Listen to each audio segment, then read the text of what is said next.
So tell me if I'm wrong on this. This is just my observation on this, and I want to tell you a little story that goes along with it. But I think that in our society, probably in most Western societies, I only really have the experience of my own. But there's a kind of asymmetry in the way that we handle death and life after death and the way that we can speak about it, such as if you believe in life after death in some shape or form, then it's okay for you to speak about it. It's okay for you to acknowledge that and to talk in a way that reflects your views.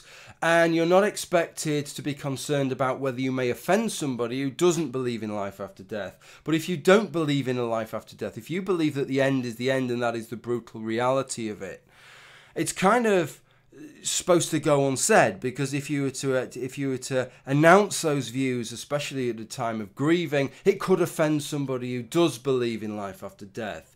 And I've always found that curious, especially when the person who's actually died didn't hold those kinds of beliefs, because we should be able to reflect the belief, surely, of the person who's died. And that came to a head recently for me because my father died at the end of January. In fact, it's kind of an aside to this. He was murdered at the end of January, stabbed to death. And as a result of that, there was some delay for his funeral. And finally, we got to cremate him in the middle of this month, in the middle of March. And I chose to speak at his funeral. It was a humanist service. And I chose to speak, and I was the only family member that spoke.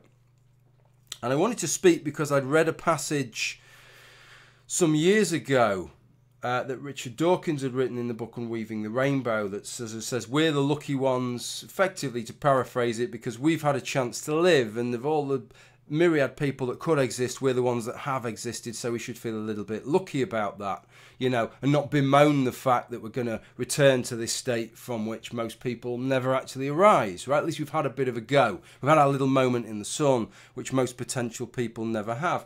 And I found that very thought-provoking and very much in line with my views and my father's views, more critically. His views, he didn't believe in life after death at all. But what was very interesting is, and maybe when I went up to speak, they'd expect me to give the kind of thing that most people would say, which would be to say some nice things about my dad and my experiences with him and all this kind of thing. But what I actually said, it actually went down really well, I think. Most people really appreciated it. But what I actually said is that I found it odd that if this had been a religious service, that the service would have reflected his viewpoints. But because he wasn't a religious man, because he didn't believe in life after death, all that goes unsaid.